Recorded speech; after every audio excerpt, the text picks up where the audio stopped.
Studio Sessions, un espacio para quienes construyen el mañana.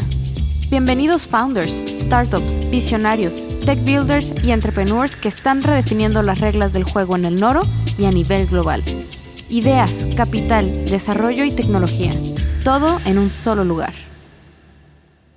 Bienvenidos y bienvenidas a Studio Sessions, un espacio dedicado al conocimiento, conversación y aprendizaje, todo alrededor de la industria tecnológica del Noro y más allá.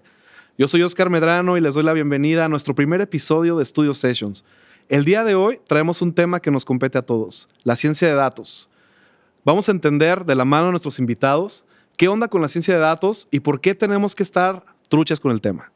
Primero quiero darle la bienvenida a mi amiga, directora general de Inteligencia de Datos del Gobierno del Estado de Sonora, Diana Ballesteros. Diana, gracias por estar aquí. Gracias a ustedes por la invitación.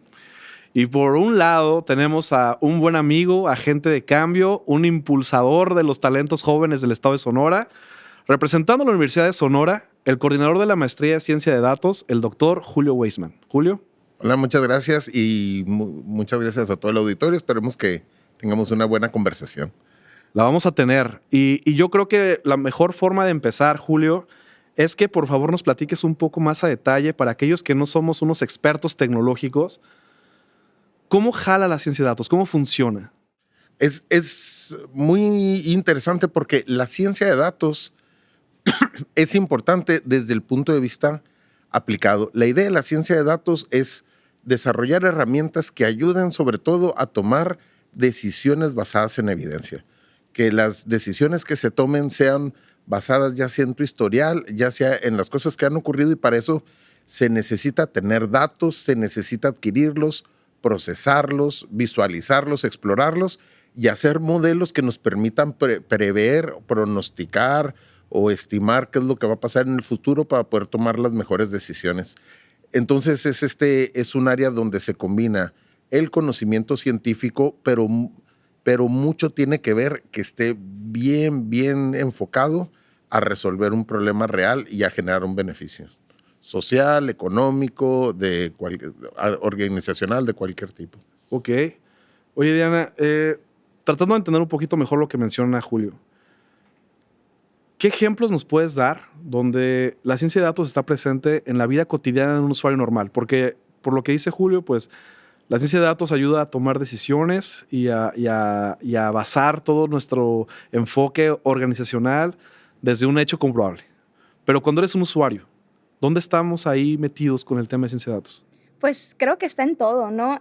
De hecho, había preparado algunos ejemplos, ¿no? De dónde estaba la ciencia de datos y cómo es que las personas pueden tomar nuestra información para, como comenta Julio, tomar decisiones basadas en evidencia, ¿no? Entonces, por ejemplo, les cuento una mini experiencia que tuve las semanas pasadas de entrar a un gimnasio nuevo.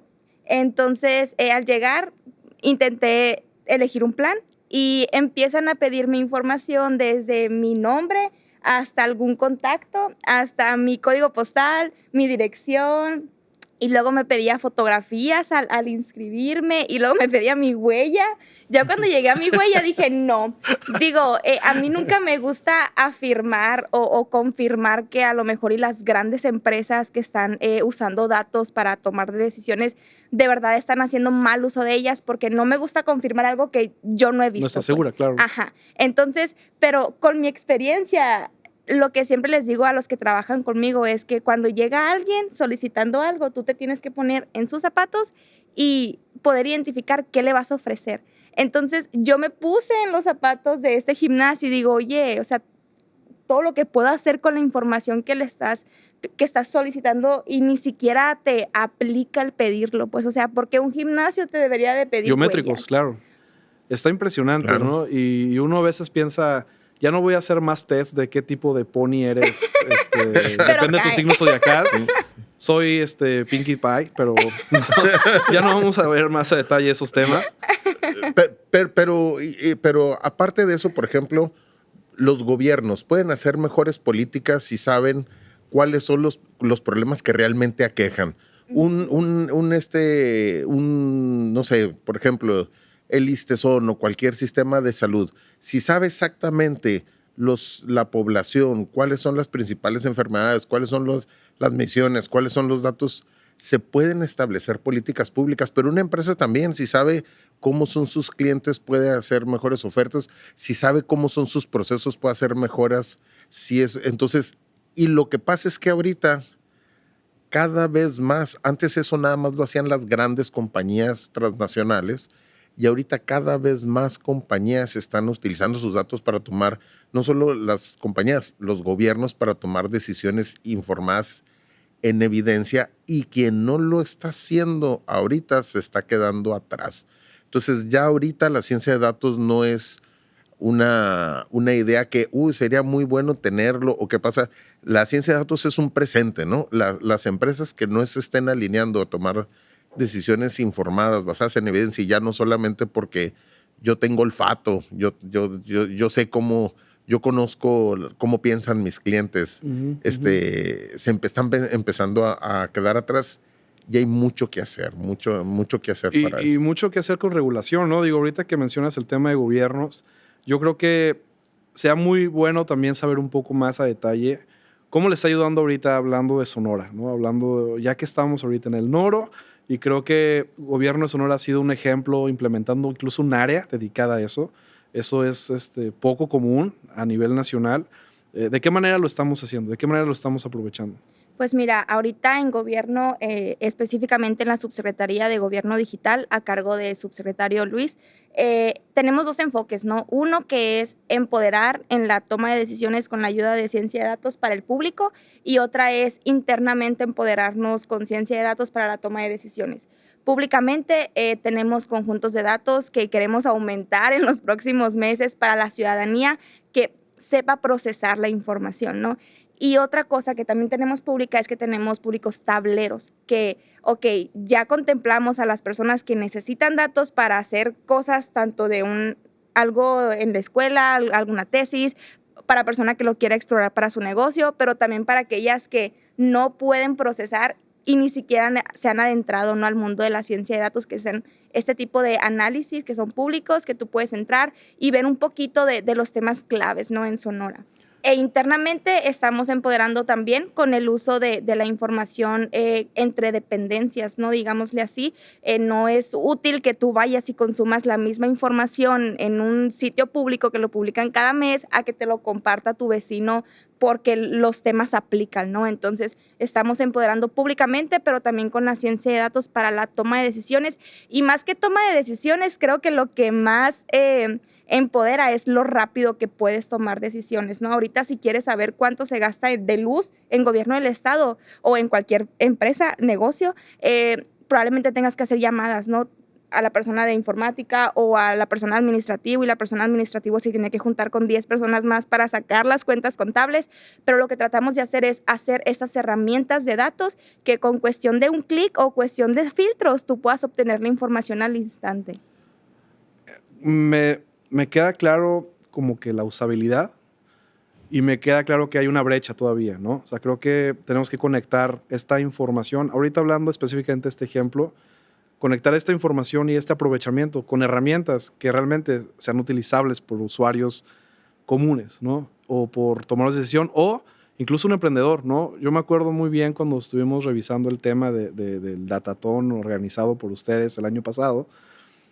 Hay mucha oportunidad incluso de proponer un modelo de negocio derivado de una oportunidad identificada en los temas agroindustriales o en los temas ganaderos, ¿no? Y empiezas a identificar por los números, por las tendencias y por todo. Y cuando los jóvenes de la universidad empezaban a hacer sus proyectos, te das cuenta como que, wow, o sea, ya traducir eso a tableros y a gráficos y a decir, aquí hay una dolencia relevante, ¿cómo podemos solucionarla, no? Y siempre va a salir aquel emprendedor con propósito que, aparte de querer emprender un proyecto, quiere cambiar las cosas en las que se maneja el mundo. Creo que es también una oportunidad muy interesante de darle un buen uso a los datos, ¿no? Entonces, por ejemplo, y yo creo que para cerrar este pedacito de segmento donde nos estamos poniendo en contexto con la ciencia de datos, y prometo ya no usar más Tesla en Facebook, ¿cuáles son los primeros pasos que deberíamos de tomar entonces si yo quiero empezar a entender cómo usar bien la ciencia de datos? Depende. Okay. Si eres un estudiante o eres un profesionista que se quiera entrar a la ciencia de datos, pues hay varias opciones. La mejor obviamente es la maestría en ciencia de datos de la Universidad de Sonora. En febrero son las inscripciones. Pero bueno, pero si eres una empresa o eres un gobierno, se necesitan hacer... Nosotros lo que hemos visto con las empresas que hemos estado teniendo proyectos o con gobiernos, se necesitan dos cosas.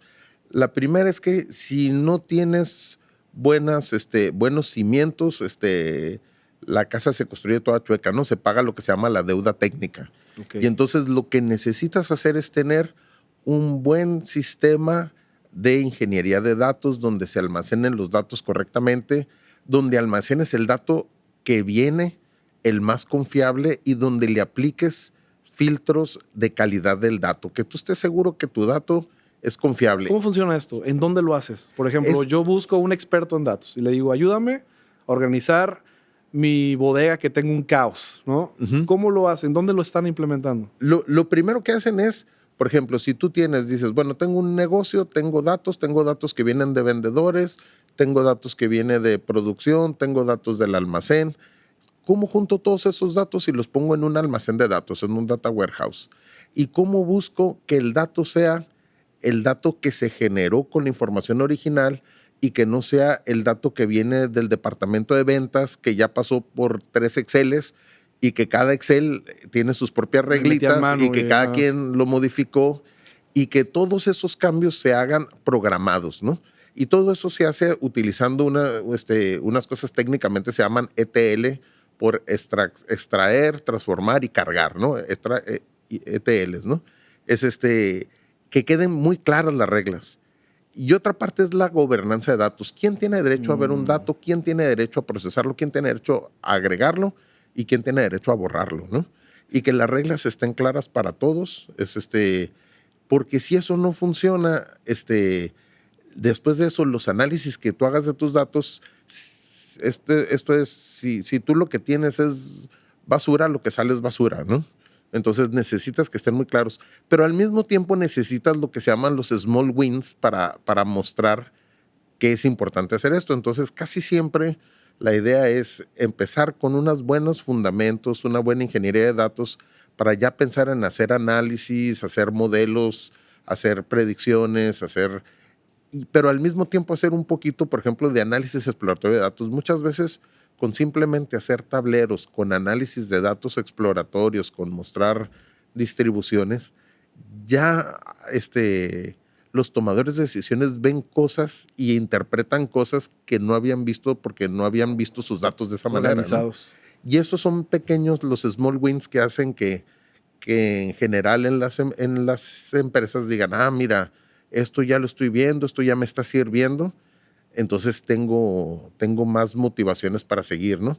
Entonces lo que hemos visto mucho es eso, ¿no? Es porque antes queríamos ya entrar haciendo grandes modelos neuronales, y que es lo más glamoroso, ¿no? De ciencia de datos, pero si todos los fundamentos no están bien hechos, lo demás es complicado, ¿no? Entonces eso es ese es el paso 1, ¿no?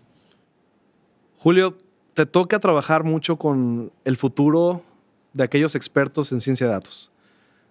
Eres responsable de esta cantera y creo que hay un tema relevante sobre el tema de usos éticos, ¿no? Ahorita mencionamos los buenos usos y algunos riesgos que me gustaría indagar un poquito más, pero ¿tú qué crees que sea algo así como muy, muy importante o principales retos que debemos de estar preocupados en que nuestros futuros profesionales en ciencia de datos tengan presentes para que las buenas prácticas se sigan manteniendo, ¿no? Hay uno que se habla poco, pero que es muy importante. Y que todos los científicos de datos que trabajen y tomen decisiones deben siempre tenerlo en cuenta, que se llama el sesgo cognitivo. ¿Qué significa?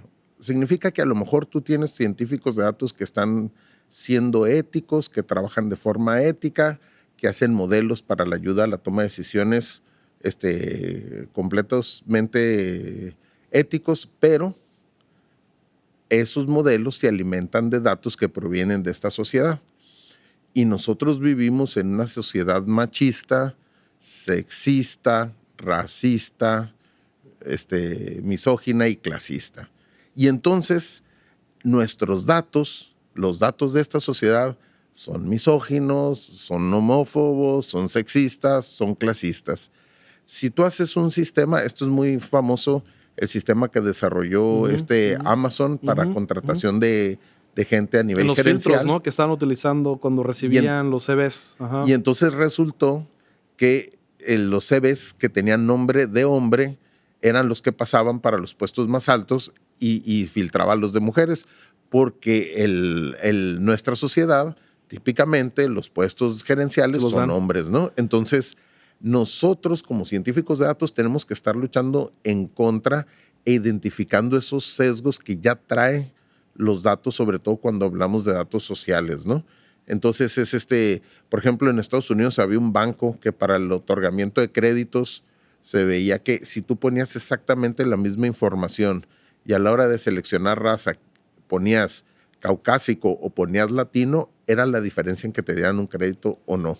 Por ahí supimos de una demanda, ¿no? Incluso de una persona que metió un CV a Amazon con la misma información, pero cambió su nombre a un nombre que relativamente parece a un nombre caucásico y él era afroamericano.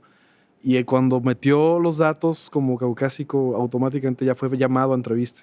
¿Sí? Y hay una demanda por ahí con ese tema y empezaron a explorar sus errores en la configuración de estos filtros, ¿correcto? Sí. Inclusive, no sé si ustedes hayan visto el caso famosísimo de Twitter, ¿no? Tenían un sistema con inteligencia artificial que cuando la imagen no cabía completa, seleccionaba la parte más importante de la imagen. Okay. Y entonces hicieron uno en la primera elección de Obama, donde el contrincante de Obama, del Partido Republicano, lo ponían a mero arriba de una tira muy larga y Obama abajo y seleccionaba al contrincante, ¿no? Que ni nos acordamos porque Obama es muy importante. Que nos acordamos. Sí, exacto. Y estamos hablando no de cualquier afroamericano, estamos hablando de alguien muy importante de que salía en muchos lados, de la ¿no? revolución política en Estados Unidos. Sí. Y cuando los ponían al revés, entonces escogía la parte de abajo, que era... Y seguramente los ingenieros de Twitter de esa época, no tendrían sesgos racistas, pero los datos con los que aprendió el algoritmo sí lo tenían, ¿no? Entonces entonces siempre hay un problema que siempre que tomemos decisiones y que usemos los datos, sobre todo como el caso para hacer políticas públicas, hay que tener en cuenta que nuestros datos ya traen sesgos, porque vivimos en una sociedad con sesgos y nosotros queremos tomar decisiones mejores de las sociedades de antes, ¿no? Queremos ser mejores, ¿no? Y entonces esto es una cosa donde no es solamente decirle a un profesional en ciencia de datos, oye, tú tienes que ser honesto, tú tienes que ser ético. No, tú tienes que activamente cuidarte que si tus datos no son éticos, los saques a flote y los pongas, ¿no? Y expongas. Enfrente los pongas. Oye, Diana, y respecto a este tema, digo, tú, por ejemplo, pues eres egresada de la maestría de Ciencia de Datos, ¿no? Aquí de la orgullosa Unison. Cuando comenzaste tu carrera profesional y cuando comenzaste a trabajar y te empezaste a encontrar ya con el mundo real, ¿no? Porque esto que menciona Julio, que se le trata de plasmar en el alma y en el espíritu de los expertos en ciencia de datos, y tú lo ves ya en marcha y cuando empiezas a ver esas fallas, ¿qué es lo más común que normalmente te encuentras como alguien que comienza a trabajar con esto? Pues mira, justo como ahorita comentaba el profesor Julio, creo que... Ya háblale de tú, ya. Sí, no puedo. Creo que algo que nos da...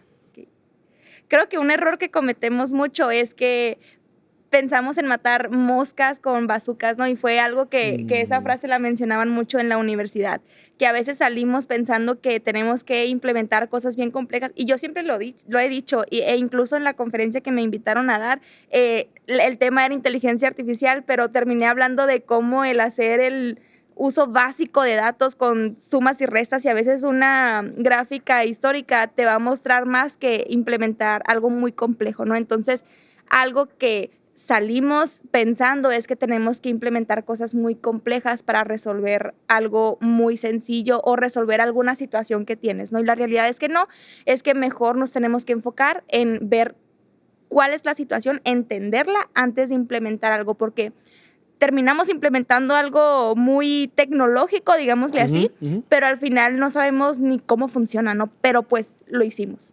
Sí, a veces es estos hypes que resultan ahora con todo el tema de inteligencia artificial, por ejemplo, ¿no? Que el AI, a final de cuentas, trabaja desde la base de ciencia de datos. Podríamos dedicar todo un episodio a hablar del AI y sus cosas buenas y malas también, pero yo creo que los fundamentos relevantes para que la inteligencia artificial funcione está en la ciencia de datos, ¿correcto? Así es. Sí, claro, sí. Si no tienes buenos datos, no vas a tener un buen modelo. Un ¿no? buen modelo, ok. Y en este caso, ¿crees que sea posible que exista la forma en la que se empiecen a impulsar temas de regulación para este tema? Pues mira, creo que sí. Como científica de datos me duele con el alma porque pues uno siempre quiere más datos, ¿no? O sea, dame una situación y entre más datos me des, yo te voy a brindar más soluciones al respecto, ¿no? Pero creo que uno de los problemas que actualmente pasan en muchas empresas y en muchos formularios y en muchos tests que nos inscribimos es que nos piden más datos de los que de verdad necesitan, ¿no? Actualmente en gobierno tenemos un área excelente de jurídico, excelente amiga, y yo al principio cuando entré, pues para mí no era un problema, ¿no? O sea, tú pídeme, te vas a inscribir a una materia y te pido hasta el nombre de tus papás, ¿no? Ajá. Pero siempre trata de decir, oye, solamente pide lo necesario. Entonces creo que esto sería lo principal para empezar a regular, ¿no? Que las organizaciones o cualquier formulario te solicite lo más mínimo que necesita para funcionar. Lo que ¿no? sí necesita, ¿no? Exacto. Y no lo que tal vez el programador que creó el formulario cree que también necesita y Así que realmente es. no es relevante. Eso es muy interesante, porque creo que ahorita hay una ley, ¿no? Que ya nos obliga a los sitios web a agregar el aviso de privacidad, Sí. y creo que es un tema ya federal en México, pero yo podría decir abiertamente a este público sin temor a ser cancelado que casi nunca leo los avisos de privacidad. No, cada vez nos hacen más largos. Pero te voy a poner otro ejemplo, ¿no?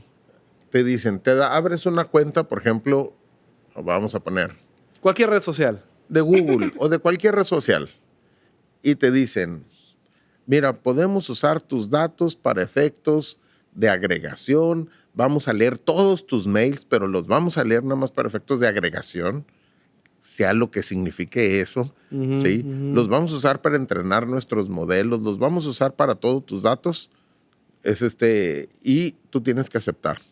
Claro. Y si no aceptas, no tienes la cuenta y no puedes hacer un montón de cosas y todo el mundo terminamos aceptando. Se nos termina olvidando y terminamos otra vez dando toda nuestra información. Y ellos terminan haciendo mejores modelos. De hecho, yo veo más el problema de regulación a nivel internacional, ¿no? Porque Claro. esto no veo yo que tenga fronteras y que inclusive una regulación nacional va a beneficiar a las transnacionales. Claro. Porque ellas no van a estar bajo la regulación y ellos van a tener todos tus Europa ha todos hecho tus intentos, datos, ¿no? ¿no? Para estar amonestando este exceso de Sí. minar los datos de los usuarios de plataformas digitales. Desafortunadamente es una pelea difícil porque a final de cuentas las redes sociales son gratis, ¿no? Y realmente el producto eres tú, tu Ajá. usuario. Así Entonces, es. ¿estás de acuerdo en que te regale el acceso a mi plataforma gratis en la que te vas a divertir y conectar con el mundo y hacer test para ver qué pony eres? Pues tienes que darme todo lo que yo quiera, ¿no? Y porque voy a capitalizar a través de tu información. Y No, creo que y a veces nos olvida eso. Y aparte siento que es porque no es como que nos hagan un daño, ¿no? O sea, damos Exacto. toda nuestra información y no es como que alguien llegue y nos pegue o nos ocasione Bueno. algún dolor como para, bueno, No creemos. ajá. Pero digo, visiblemente digo, yo en mi gimnasio di todo y digo, Bueno, no me ha pasado nada. Pero bueno, Cambridge, Bueno, entre comillas. Cambridge Analytica demostró que si quieren que Inglaterra se salga de la Unión Europea, lo ¿Tienen con pueden qué? lograr Ajá. si tienen suficientes datos a partir de una red social principalmente para divertirse, ¿no? Así es. Totalmente. Entonces, Sí, es relevante y creo que tenemos que tomar en serio en qué navegamos y creo que mientras la la regulación llega o las reglas empiezan a cambiar en pro de los usuarios, tenemos que ser responsables también como usuarios, ¿no? Digo, las compañías tienen una gran responsabilidad creando bases de datos, en su mayoría de los casos buscando el beneficio, porque tampoco nos queremos ver alarmistas. O sea, la mayoría de la información que las compañías están recabando es para facilitar tu navegación en Internet o facilitar el acceso a productos o a promociones o a que tu vida sea más fácil, ¿no? A recordarte que te mereces unas vacaciones y tienes que salir de viaje pronto. Pero también como usuarios tenemos que ser conscientes en que no toda la herramienta gratis que me encuentro en Internet es la mejor opción para mí si están poniendo en riesgo mi información, ¿no? Pero venimos a lo mismo, ¿no? Si hay compañías que se han vuelto de las compañías más grandes del mundo y que más dinero ganan, que no venden un solo producto al público, pues algo están vendiendo, ¿no? Para generar tanto dinero, ¿no? ¿Estás de acuerdo? Claro, totalmente. Y a alguien le están vendiendo muy caro lo que Ajá. venden, ¿no? De acuerdo. Porque no te puedes volver una de las compañías más ricas del mundo regalando, ¿no? Eso no tiene sentido, ¿no? Y eso nos lleva también a una cosa que es muy importante, que necesitamos muchos científicos de datos y muchos especialistas en inteligencia artificial en México y en Sonora, porque necesitamos inteligencia artificial soberana. Y necesitamos tener nuestros propios desarrollos y necesitamos que nuestras empresas tengan desarrollos hechos por nosotros mismos que les dé independencia tecnológica de otras empresas transnacionales y puedan crecer sin tener un límite hasta donde le convenga a la otra empresa, o que nuestros gobiernos puedan crecer y puedan dar servicios sin que tengamos que tener todos los datos que genera el gobierno en un servidor en Estados Unidos. Creo que es muy interesante el pensar todo lo que tenemos por delante para trabajar, ¿no? Y creo que esto que menciona Julio sobre tener un mindset distinto, ¿no? Y empezar a trabajar en cosas que se quedan en México, ¿no? Desde la capacidad instalada de tener servidores propios en el país, como la capacidad de poder desarrollar sistemas bastante sofisticados que nos puedan resultar una mejor opción o una mejor alternativa que lo que estamos haciendo hoy, ¿no? Entonces creo que es muy interesante y creo que parece soñador, pero creo que es muy, muy posible de lograr porque la verdad es que talento hay, ¿no? Y tomando en cuenta eso, Diana, ¿tú qué crees que sea como la forma en la que esto tiene que evolucionar en los siguientes 5 años? ¿Hacia dónde tenemos que caminar considerando estas muchas brechas y oportunidades que estamos identificando? Pues mira, creo que no es algo tecnológico, pero sí es una tendencia tecnológica clave, ¿no? Para lograr esto. Y es que creo que la accesibilidad a los datos a más personas es algo clave, porque ya la toma de decisiones y la perspectiva ya no es solamente de un grupo, ¿no? Sino es un grupo más amplio que quizá ahí pueda tener mejores estrategias que los que están tomando decisiones ahorita. Entonces, no es una tecnología, pero sí siento que es clave el hacer llegar la información a más personas, ¿no? Para la toma de decisiones. Está interesante. Y Julio, ¿tú qué crees qué tendencias entonces nos esperan? ¿Qué tendencias nos esperan a nivel sistemas, a nivel herramientas para podernos poner al día y tal vez ser más competitivos con el mercado extranjero? Es bien interesante. Hay varios lugares, por ejemplo, Datacamp, que es un espacio, empresa de capacitación en el área de ciencia de datos, Databricks, Gartner. Hay varios donde hacen análisis de para dónde va, de cuáles son las tendencias a nivel mundial, ¿no? Y más o menos todos están más o menos de acuerdo en las mismas cosas. La primera es, primero, que la IA generativa, la killer app de la IA generativa es el code completion, o sea, la generación de código. Te iba a preguntar, ¿y qué es eso para los que no sabemos? Significa que cada vez los aspectos más técnicos son más fáciles de cubrirlos. Entonces, cada vez es más importante tener muy claro qué tienes, para qué quieres hacer ciencia de datos, cómo lo vas a hacer. Y otra de los que dicen que para este año se espera que sea una de las habilidades más más requeridas va a ser el storytelling, el contar buenas historias con tus datos que comuniquen correctamente con los demás.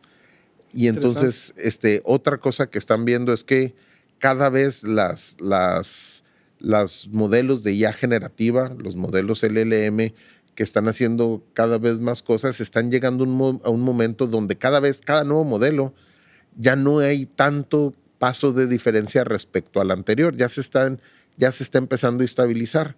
Entonces ya no es tan importante estar utilizando el último modelo, tener un modelo más poderoso, sino cómo lo conviertes eso en un negocio o en una aplicación o en un servicio que tenga toda esa parte de interacción y de integración con el usuario, que sea fácil de entrar, que sea fácil de usar. Y ese es un área donde también es una de las tendencias, ¿no?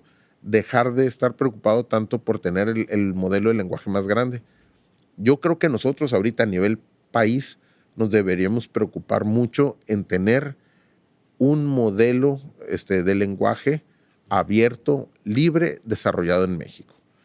No importa si agarramos DeepSeek, que es código abierto, o Llama, que es código abierto, y sobre ese nos basamos y reentrenamos todo. La supercomputadora más poderosa de México ahorita se llama Yucca y se encuentra en la Universidad de Sonora. Entonces tenemos estas cosas, tenemos expertise, se tendría que hacer a nivel nacional y deberíamos tener un modelo que tanto gobierno como empresas puedan desarrollar a partir de ese modelo y no estar pagando la dependencia tecnológica de modelos cerrados, de empresas que ahorita te los van a dar baratos, luego te los van a dar más caros, luego más caros y luego es imposible. Un poco lo que está pasando ahorita con la nube, que al principio la nube era regalada y ahorita muchas empresas están secuestradas por la nube porque tienen tantos datos arriba que migrar fuera de la nube les va a costar tan caro que se quedan en la nube y están gastando 30% de sus ganancias pagando nubes, ¿no? O sea, Entonces, esto puede ocurrir con la IA si no nos preparamos bien, ¿no? Es un buen llamado de atención invitando a nuestra audiencia, empresarios y académicos. Hay una computadora poderosísima en el estado de Sonora y les invitamos a acercarse a Julio Weisman con buenas ideas de producto y sería un gusto ayudarles. Diana, me llegó el chisme muy bueno de que eras alumna estrella de Julio y creo que hay muchos en nuestra audiencia a quienes les va a interesar decir, bueno, está bien padre, está lleno de retos, está lleno de oportunidades de trabajo y hay mucho futuro en esta industria. ¿Cómo le hago para empezar? ¿Cómo me preparo y qué debo decidir hacer para empezar mi camino como experto en Data Science? Primeramente, gracias por lo de la alumna estrella. Pues creo que un consejo sería meterse a cursos. Como dice Weisman, DataCamp es una plataforma que ofrece cursos. Entonces creo que sería el primer paso, ¿no? Y metiéndote a cursos o metiéndote a algún programa, por ejemplo, en la maestría en ciencia de datos, yo le agradezco mucho porque salí de mi zona de confort, ¿no? Entonces, llegas de un mundo en el que solamente ves a científicos de datos, pero te combinas con a lo mejor y un biólogo que es analista de datos también y tiene una perspectiva totalmente diferente a la tuya. Digo, aprendes más, pues agarras más experiencia y te ayuda a hacer networking que nunca sabes con lo que te puedes topar y qué te puede ayudar o qué oportunidades te puede abrir, ¿no? Entonces, digo, sería mi primer consejo el salir a hacer cursos. Qué padre la diversidad que se puede encontrar, ¿no? Y ahorita es un modelo de los trabajos del futuro. La diversidad es un superpoder hoy en día, ¿no? Y creo que en una maestría donde te encuentres con científicos de diferentes tipos de estudios o incluso ingenieros, ¿no? Hay ingenieros de software o incluso me he encontrado que hay financieros que estudian ciencia de datos, ¿no? Entonces, se me hace bien interesante esto, cómo puede crecer. Y te ayudan a abrirte a un mundo que no pensabas, ¿no? Digo, yo, aparte de mi equipo, lo que siempre les digo es que se tienen que salir de la caja y pensar diferente. Digo, vas a tener a 1000 personas ofertando lo mismo en cuestión de datos y llegas tú y das una perspectiva totalmente diferente de una solución a un problema. Con quien se van a ir va a ser contigo. Entonces, también siempre doy de consejo de salte de la caja. Si quieres intentar algo, inténtalo y que se eche a perder y que se destruya, que no esté en producción. Pero digo, es algo que también tienen que intentar, ¿no? Más si quieren adentrarse a este mundo de no solamente hacer lo normal, pues. Cool. Julio, ¿Qué le recomiendas a la audiencia tú como cantera oficial de Sonora? Estudiar mucho, prepararse, que te interese, ver podcasts interesantes sobre el tema, leer artículos. Una cosa que yo les recomendaría mucho y que a mí se me hace que es muy motivador es el iSalon. Que vayan y revisen. Dicen que el host es bien agradable. Ahí, ¿no? Pero vayan y revisen todos. Cuando haya iSalon es muy interesante, las pláticas son muy interesantes. Gente que viene de jóvenes estudiantes, gente que está desarrollando, gente que está poniendo sus empresas, gente que profesores, profesionistas, hacen un buen networking y eso también te motiva, ¿no? A decir, quiero seguir, me gusta porque aparte es un entorno muy, muy amable. O sea, es una de las cosas que yo encuentro que es muy bueno en ciencia de datos, en general en todo el área de tecnología, es que es un entorno muy amable, muy, muy fácil de entrar y con bastante flexibilidad. Entonces, para muchos tipos de personas podemos entrar muy bien y estar muy a gusto aquí, ¿no? Oye, Julio, ¿y qué nos recomiendas en el mundo de la web para cursos o temas que puedo encontrarme en internet donde puedo empezar a hacer mis pininos en Data Science? Si quieren unos primeros cursos que estén así simpáticos, gratuitos, los baja uno y los está uno haciendo, les recomiendo mucho un sitio que se llama Software Carpentry. Y entonces swcarpentry.org. Muy bien. Y ahí tienen cursos para aprender lo básico de Unix, lo básico de Python, lo básico del manejo de datos. Uh-huh. Si quieren algo más también abiertos, gratuitos y a un nivel básico como para adentrarse, hay una página se llama Kaggle, Kaggle, .com. Es una página con competencias de datos, pero también tiene una parte donde son cursos y los cursos están muy, muy, muy agradables, ¿no? Están bien. Y ya si tienen ganas de pagar, pues están DataCamp y Coursera, ¿no? Que están, están muy bien producidos, están a la vanguardia, ya tienen un costo, pero si te quieres adentrar para ir probando sin costos, esos cursos están bastante bien para empezar, ¿no? Buenísimo. Yo recomiendo más que busquen si hay bootcamps, si hay reuniones, si hay cursos rápidos, y traten de ir porque la parte de relacionarse es muy importante y porque la ciencia de datos tiene que ser aplicada, tienes que convivir, tienes que trabajar en equipo, tienes que entender el proyecto y tienes que saber comunicarte y hablar con gente. Muchas veces estas competencias blandas son fundamentales. Estoy muy de acuerdo. Creo que hemos comprobado una y otra vez ahorita en esta época en la industria tecnológica el tema de los soft skills se vuelve cada vez más importante y más entendiendo el valor de la conexión humana, ¿no? Entonces, es totalmente una invitación a que también nos acompañen en diferentes tipos de comunidades, formen parte de grupos de expertos, acérquense, busquen mentores, hagan todo lo necesario para que vayan construyendo estos caminos y creo que ciencia de datos es un camino bastante interesante donde puedes comenzar a entender los fundamentos más importantes de las nuevas tecnologías, ¿no? Pues bueno, la verdad es que nos quedamos picados con mucha información, pero la verdad es que nuestro tiempo ha terminado. Quiero agradecerles muchísimo el espacio y su disponibilidad para compartirnos tanto conocimiento. Creo que nuestra audiencia va a quedar muy contenta. Creo que les invito a contactar a Julio Weisman y a Diana. Ahí vamos a compartir sus links de redes sociales. Agréguenlos en LinkedIn, conversen, pregunten. Y bueno, no me queda más que agradecerles y agradecerles a ustedes por acompañarnos. Esto es Studio Sessions y nos vemos en el segundo capítulo. Muchas gracias, Diana, y muchas gracias, Julio. No, muchas gracias.